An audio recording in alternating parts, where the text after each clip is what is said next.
WhatsApp atau siapa. Itu misalnya kemarin ada berita seorang mahasiswa di Jogja itu lulus dengan pujian, lalu kemudian dia menuju wisuda naik becak, lalu orang dia lulus ayahnya berprofesi tukang becak, ibunya berprofesi tukang cuci. Di sini sebenarnya keliru, karena itu bukanlah profesi tapi pekerjaan, dan pekerjaan itu tidak selalu dengan keahlian khusus. Jadi saudara bisa jadi tukang parkir gampang di situ. Ya mundur maju kiri, mundur lagi, blok, saudara pergi aja. Emangnya gua pikirin dulu, nah, contohnya. Nah, kemudian juga yang mungkin agak porno sedikit, saudara baca Quran dan ada itu maaf ya itu apa? Esek-esek online ya. Itu kan dia nggak berpendidikan D3 atau dari UI kan, cukup dengan jual yang lain. Itu pekerjaan sebenarnya. Jadi profesi itu adalah pekerjaan yang merupakan keahlian, sedangkan yang profesi yang dalam arti tukang becak itu bukan profesi, melainkan occupation atau pekerjaan. Jadi harus dibedakan kan hal itu. Berikutnya kemudian pengertian yang berikutnya adalah profesional itu orang yang melaksanakan profesinya atau orang yang melaksanakan tugasnya dengan sungguh-sungguh. Mungkin saya pernah baca Quran, malingnya profesional. Itu juga pekerjaannya maling, tapi dia malingnya tuh begitu bagus. Jadi ketika menggali tembok, sebelahnya tuh dia dari bawah, kemudian naik lagi, kemudian temboknya disiram dengan air garam sehingga rontok. Kemudian juga semacam juga temboknya rontok. Nah itu benar-benar dapat dengan sungguh-sungguh. Nah itu ada maling profesional. Kemudian ada lagi pengertian orang yang profesional adalah orang yang pekerjaannya hidup dari pekerjaan profesional. Jadi sudah mungkin pernah nonton sepak bola, ada MU, ada Manchester City, ada Liverpool. Itu adalah orang-orang yang hidupnya dari main bola. Jadi mulai dari pagi sampai sore latihan sepak bola. Nah itulah pemain profesional. Atau kalau saudara suka basket, mungkin NBA segala itu, nah itu adalah pemain basket profesional karena mereka hidupnya dari main basket. Kalau saudara main di Pusgiwa sana, nah itu sudah ada pemain amatir. Nah kalau misalnya saudara sepak bola saudara dilawan dengan ya Liverpool Junior, mungkin ya kalah lah kira-kira. Vokasi pasti kalahnya karena satu bayaran, satunya adalah sukarela. Lalu ada lagi yang orang yang bekerjanya benar-benar itu bekerja profesional. Lalu lawannya adalah diletantisme. Jadi misalnya di sini nggak ada ya. Kalau sudah lihat jalan di depan sana, itu kan ada rumah temboknya bagus sekali, catnya. Nah itu benar-benar dikerjakan secara profesional. Tapi kemudian ketika sudah lihat sebelahnya itu ngecatnya seenaknya saja. Nah itu namanya pekerjaan diletantisme. Diletantisme itu adalah aliran sebuah lukis, aliran melukis yang kalau melukis itu seenaknya saja. Nah itu diletantisme. Itu adalah pengertian profesional. Kemudian profesionalitas menurut kamu adalah kemampuan untuk bertindak secara profesional. Jadi kira-kira inilah arti profesi, profesional dan sebagainya. Berikutnya, nah kemudian sejarah profesi. Jadi sebenarnya profesi tanda kutip itu sudah ada sejak zaman dulu awal. Jadi misalnya dulu manusia purba ada dukun. Nah dukun itu yang tukang mengobati. Lalu kemudian dari mana ilmunya didapat? Itu dukun itu didapat dari ayahnya, ayah dari neneknya dan sebagainya. Itu adalah keterampilan turun-menurun. Sebagian juga ada dukun yang dapat ilmu juga secara kebetulan. Mungkin sudah tidak pernah mendengar penyakit malaria. Jadi misalnya di banyak di lembah-lembah di Amerika Selatan seperti Amazon itu banyak sekali orang yang terkena malaria. Kemudian orang-orang yang terkena malaria itu mereka limbung jalan-jalan, kemudian masuk ke rawa, lalu kemudian ternyata di rawa kemudian dia minum air sembuh. Kemudian jadi kalau ada orang yang setengah menggigil, bawa aja ke rawa, lemparkan ke rawa, sembuh. Ternyata di rawa-rawa itu ada pohon kina yang tumbang. Nah tumbang, kemudian kulitnya tuh bercampur dengan air sehingga jadi obat malaria. Nah ini kemudian dia jadi dukun, karena itu yang kebetulan saja. Lalu kemudian juga misalnya masih ingat di pelajaran SMA itu kan ada zaman Romawi dan zaman Yunani. Jadi kira-kira sebelum tahun Masehi itu nanti kalau Roma sampai tahun 476 itu dulu juga ada tenaga kedokteran. Tenaga kedokteran itu bukanlah yang mendapat pendidikan, tapi tenaga kedokteran adalah budak yang diperbantukan pada orang-orang kaya. Jadi kalau orang-orang kaya itu nanti sakit, suruh pijit, carikan obat dan sebagainya. Kemudian juga sudah mulai ada semacam pengacara. Pengacara pada zaman Yunani itu adalah orang-orang dari keluarga yang terbuka atau keluarga yang membuka. Itu adalah profesi pada zaman dulu sebelum zaman Inggris. Berikutnya profesi itu dimulai sebenarnya di Inggris. Itu di Inggris sebenarnya itu ada 4 profesi.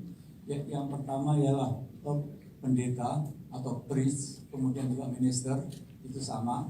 Kemudian yang kedua ialah perwira, angkatan darat, perwira. Kemudian yang ketiga adalah pengacara, yang keempat adalah dokter. Itulah 4 profesi yang mula-mula di Inggris, jadi ada 4. Nah kemudian ketika terjadi revolusi industri abad ke-17, yang 2 hilang. Yang pertama hilang itu ialah pendeta, waktu itu priest atau ya minister, atau mungkin di sini semacam pastor. Nah itu bukan dianggap sebagai profesi. Mereka adalah orang-orang yang memberikan gaya hidup, seluruh hidupnya untuk agama. Dan kemudian kalau dia dari pendeta dari Katolik, maka dia menerima pengakuan dari orang umat-umatnya. Lalu kemudian yang angkatan darat nanti dikeluarkan. Itu mula-mula yang jadi profesi adalah angkatan darat dan angkatan laut. Kemudian angkatan laut di Inggris itu dianggap bukan profesi karena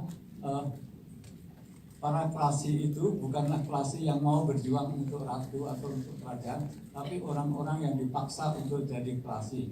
Jadi pada abad ke-16-17 itu di Inggris banyak sekali pub, kafe dan sebagainya. Nah, orang-orang itu minum-minum, kemudian kalau sudah minum-minum mereka mabuk.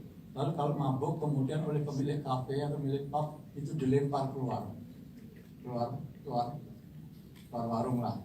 Dan karena mabuk maka mereka tertidur di tepi jalan. Nah ketika mereka tertidur di tepi jalan itu angkatan laut Inggris itu mengangkut itu orang-orang yang mabuk, kemudian dibawa ke kapal. Sudah kapal penuh dengan orang-orang mabuk, maka kapal itu berlayar ke tengah laut, ke tengah lautan. Nah di tengah-tengah lautan kan orang-orang itu kan yang mabuk kan sadar dari mabuknya, maka bangun loh, kok saya ada di kapal. Nah datanglah perwira angkatan laut Inggris. Kamu punya pilihan, ikut Sri Ratu, waktu itu Ratu Elizabeth pertama, atau kembali ke daratan. Nah kalau kamu ikut Ratu ya naik kapal ini. Kalau kamu ingin pulang tapi harus terjun dari kapal, berenanglah ke daratan. Nah mau nggak mau kan mereka jadi klasi. Nah itu dianggap itu bukan satu profesi yang benar, maka kemudian dikeluarkan. Lalu kemudian itu abad 16. Lalu kemudian sudah masih ingat pelajaran SMA itu kan ada terjadi revolusi industri, penemuan mesin uap. Penemuan mesin uap itu dimulai dengan awal revolusi industri, dan kemudian muncullah pekerjaan baru yang nanti disebut profesi. Jadi muncul misalnya akuntan. Zaman dulu akuntan. Kemudian mereka perlu akuntan. Lalu kemudian ada aktuaria yang menulis akta, kemudian sekretaris, kemudian ada realtor. Realtor itu yang mengurus soal real estate. Yang nggak usah dicatat, nanti minta aja filenya dari sana. Kemudian juga makalah sudah ada, nanti minta Pak Ibu Ratu. Mungkin nanti kita tanya jawab lebih banyak.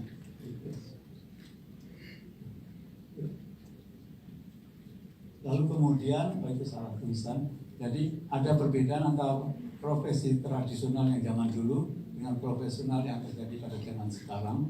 Yang pertama ialah dulu orang praktek masing-masing. Nah sekarang cenderung praktek bersama-sama.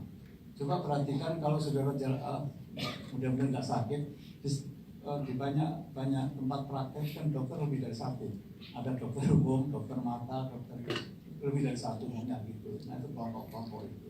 Kecuali kalau di puskesmas ya di dokter itu kelompok berbeda. Lalu kemudian dulu pengobatan pekerjaan itu multidisiplinnya hanya satu ilmu saja. Sekarang menggunakan multidisiplin atau dua ilmu atau lebih, atau juga interdisiplin, artinya ilmu yang sudah membawa dari satu. Misalnya dulu kalau seorang merasa misalnya pasien perempuan itu dia suka muntah-muntah. Kemudian dikasih obat masih muntah-muntah juga. Kasih obat itu muntah-muntah. Mungkin dokter pikir ini nggak mungkin penyakit fisik, mungkin dia ada penyakit kejiwaan. Ternyata dia punya masalah dengan anaknya. Nah, barulah pengobatan dengan yang lain. Jadi sudah menjadi satu kan ini. Nah itulah multidisiplin. Kemudian imbalan, dulu kan imbalannya bekerja langsung dibayar. Sekarang umumnya dengan gaji sekian plus macam-macam. Lalu kemudian sifat altruisme itu makin berkurang. Altruisme itu ialah sifat mengabdi pada masyarakat untuk kepentingan masyarakat. Sekarang saudara juga belum tentu mau punya altruisme yang tinggi. Di RT mau nggak suruh nyapu bersama? Enggak. Atau suruh jaga kampung bersama kan enggak. Kalau itu kan untuk kepentingan masyarakat. Kalau suruh jaga malam-malam sewa aja orang. Atau untuk berbakti yang lain kurang. Itu altruisme. Lalu kemudian dulu kalau seorang profesional bekerja dia punya monopoli yang kuat. Tapi sekarang dia harus memperhatikan juga dapat rekan-rekan lain. Jadi enggak monopoli penuh. Berikutnya. Nah kemudian ini pembagian profesi macam-macam. Ini ada yang namanya scholarly profession, ada lagi consulting profession. Kalau pada consulting profession itu dia hubungannya dengan klien atau nasabah, hubungannya satu dengan satu. Kemudian dia memberikan pendapat atau nasihat atau juga konsultasi. Lalu ada imbalannya dengan ini. Imbalan berapa? Itu tergantung dari kesepakatan dari itu. Di sini contohnya misalnya adalah pengacara, saudara ada masalah dengan pengacara, diskusi masalahnya, berapa imbalannya, fee-nya itu ditentukan. Juga dengan dokter dulu, kalau dengan dokter kan ada wartawan satu dengan dokter. Lalu kemudian setelah diperiksa, lalu kan sudah tanya berapa dok, lalu tanya itu adalah consulting profession. Lalu kemudian juga arsitek itu juga consulting profession. Consulting profession dia memberikan saran ini loh yang bagus rumah semacam ini, kemudian untuk warnanya demikian. Nah kalau si pemilik rumah pengennya maunya segini, maka biasanya arsitek itu berubah jadi tukang gambar. Karena itu kan perhatikan sedikitnya di Rawamangun itu ada beberapa rumah yang mewah bagus tapi norak. Ada yang di warnanya macam-macam lah. Ya, itu bukan indah tapi itu norak. Lalu kemudian ada lagi profesional kepanditan. Ini bekerja atas dasar gaji, hubungannya satu dengan lebih dari satu atau satu dengan nol. Ini contohnya adalah seorang guru atau dosen, dia akan memberikan kuliah. Nah kan mahasiswanya kan lebih dari satu kan, mungkin 30 atau 100. Lalu kemudian kan begitu dia memberikan kuliah kan nggak tanya pada mahasiswa, saya harus sudah sekian, kan itu terima dari gaji. Nah itu adalah itu adalah contoh dari profesi kepanditan. Pandit itu terjemahan dari scholar. Ada juga profesi kepanditan yang tidak punya klien, tidak punya nasabah. Contohnya ialah peneliti di laboratorium itu nggak punya pasien, nggak punya nasabah, dia hanya melakukan eksperimen. Nah itu ada contoh dari kepanditan. Lalu kalau dia berhasil menemukan ini, ada imbalan apa? Yang penting ialah dia setiap bulan terima gaji. Oke, berikutnya.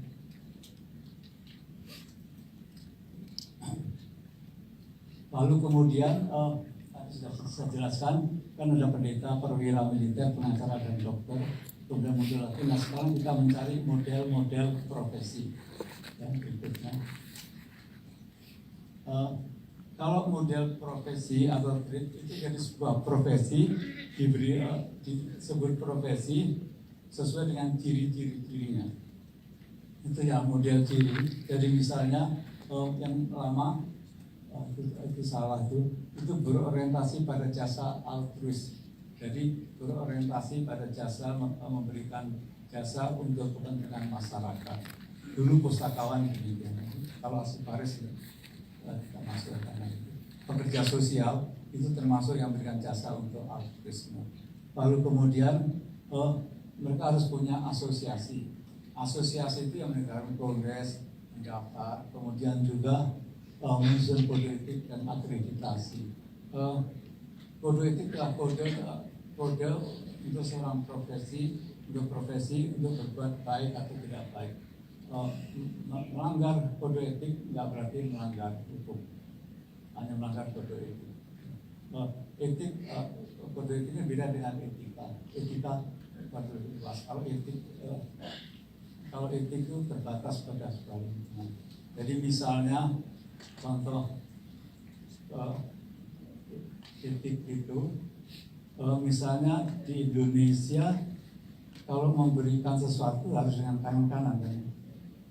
Kalau di Eropa tangan kiri nggak apa-apa, itu nggak melanggar kode atau nggak melanggar tata krama.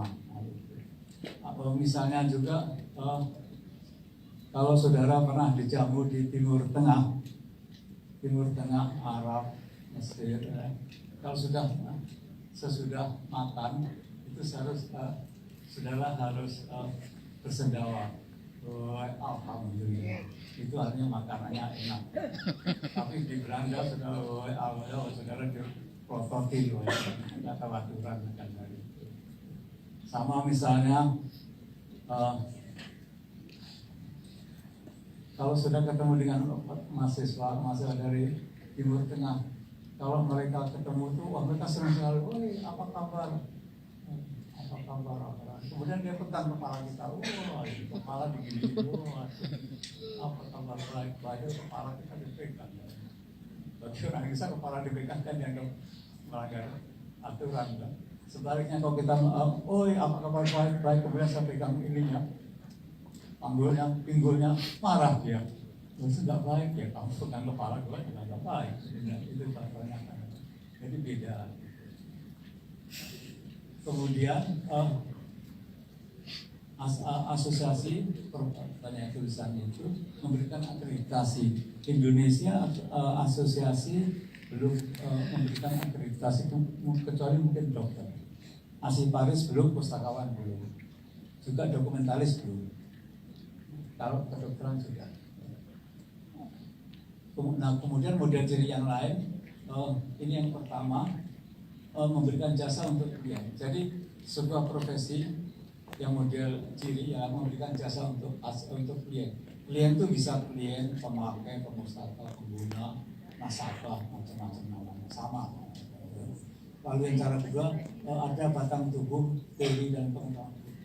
Jadi sebuah ciri ilmu pengetahuan harus ada batang tubuhnya, body of knowledge, kemudian ada teori-teorinya. Di arsip sering arsip itu dianggap bukan ilmu pengetahuan. Tapi sebenarnya arsip itu juga ilmu pengetahuan karena ada objeknya. Objeknya ialah rekaman informasi yang ditinggalkan oleh manusia untuk kebutuhan aktivitas dan ada yang disimpan permanen. Kemudian teorinya kan ada teori provenance di mana-mana kecuali di ilmu kearsipan. Jadi ketika kita menerima sebuah arsip, bagaimana susunannya waktu diciptakan dengan waktu kita terima itu harus susunan waktu. Kemudian kita juga mengenal yang namanya record series. Bagaimana sebuah seri record itu diperhatikan.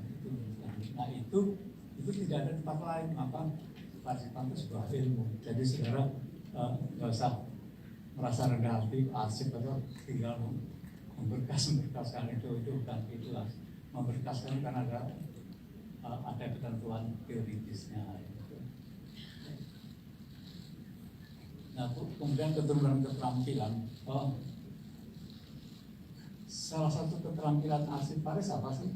Kan misalnya ketika memberkaskan menurut nama, itu kan nggak semua orang tahu.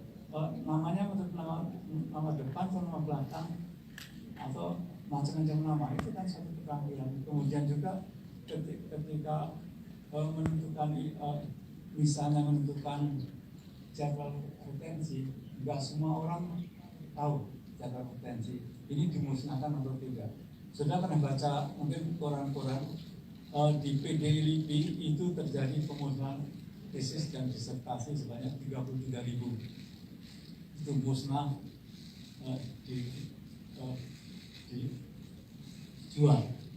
Ini dia nggak ngerti prinsip-prinsip retensi dan dia juga nggak memperhatikan bahwa disertasi dan arsip itu memang disimpan di universitas tetapi tidak bisa diakses online dari jarak jauh. Nah itu yang terjadi karena kalau sudah baca koran mereka marah-marah pada kepala LIPI dan PDI yang sekarang. Kemudian saudara juga harus memperhatikan juga memanfaatkan kondisi teknis dan etis. Misalnya ada arsip tentang Pitung.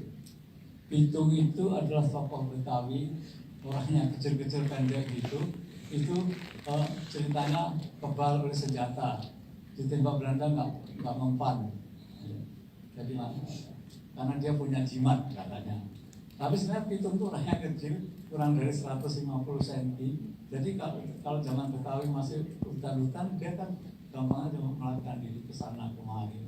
Nah kemudian arsip itu disimpan, lalu mau dibuka, ternyata arsip tentang Pitung itu masih banyak orang-orang Betawi yang punya hubungan darah dengan Pitung.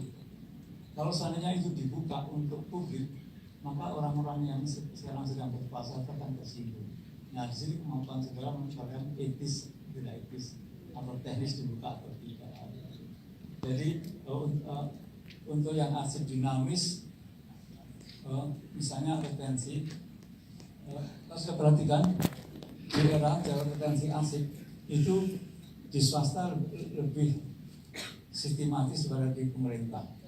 Pemerintah itu takut banget, instansi pemerintah takut sekali itu memusnahkan arsip dinamis atau arsip inaktif. Takut sekali nanti kalau nggak ada apa-apa, kalau ada apa-apa nanti diperiksa KPK dan sebagainya. Padahal kan JRA kan ada ketentuannya kalau sudah tidak berguna, tidak ada hubungannya, tidak dapat dimusnahkan.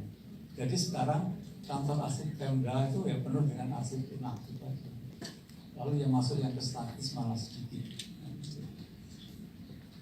Lalu kemudian juga komunitas profesional itu menentukan pendidikan profesional. Di Indonesia belum sampai ke sana. Tapi Indonesia pendidikan kearsipan itu ditentukan oleh Kementerian Pendidikan, Kementerian Pendidikan Tinggi, Kemristek dengan universitas. Jadi kalau seandainya misalnya Kemristek ngomong untuk D3 kearsipan harus bisa bahasa Inggris, ya udah itu pendidikan tentang profesi. Tapi asosiasi profesi belum bertindak banyak di Indonesia. Pustakaan sama aja. Bisa menentukan hal itu. Yang berikutnya, kemudian kontrol.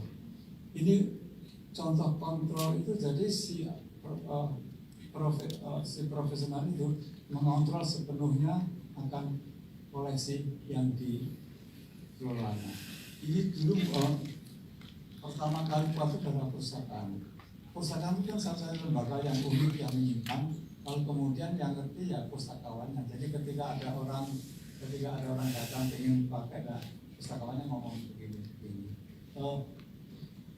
Ini arsiparis kekuasaan kontrol atas klien pemakai kurang dibandingkan dokter. Kalau seorang dokter mengatakan sudah harus minum dikorkin 3 kali sehari selama 5 hari, ya sudah harus minum. Kalau enggak, sudah mungkin sakit lagi.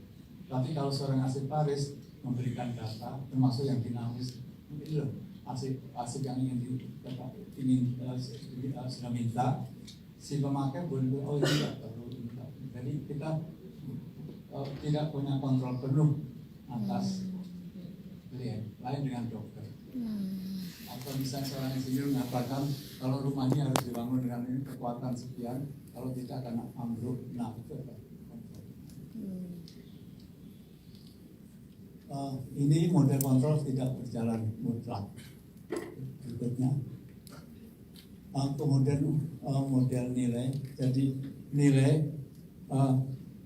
profesi memberikan nilai yang terbaik untuk memajukan masyarakat, untuk mencerdaskan bangsa. Ini yang sedang ramai, profesi bisa memberikan sumbangannya dalam meningkatkan nilai-nilai demokrasi.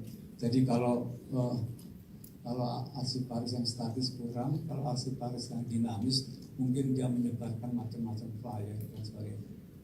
Di sini dia harus bebas, dia nggak ikut yang sekarang saya nggak mau, dia nggak boleh menyebarkan yang 01 atau 02. Pokoknya dia harus netral tapi seimbang dan kemudian kalau setelah jatuh waktu mereka itu ditempatkan lembaga dia harus praktek di depo arsip, pusat arsip ataupun apa, itu harus praktek, jadi tidak langsung bisa bekerja. Dan praktek ditentukan 3 bulan, 6 bulan atau sudah ada praktek lapangan.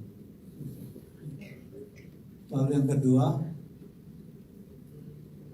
pelatihan itu mencakup kompetensi intelektual yang signifikan. Jadi walaupun diploma teorinya 60-40 ya, 60 praktek 20-80, tetap aja yang 20% harus ada komponen intelektual. Jadi ketika memberikan arsip dia harus praktek di depo arsip, pusat arsip ataupun apa, itu harus praktek, jadi tidak langsung bisa bekerja. Dan praktek ditentukan 3 bulan, 6 bulan atau sudah ada praktek lapangan. Lalu yang kedua, pelatihan itu mencakup kompetensi intelektual yang signifikan. Jadi walaupun diploma teorinya 60-40 ya, 60 praktek 20-80, tetap aja yang 20% harus ada komponen intelektual. Jadi ketika memberikan arsip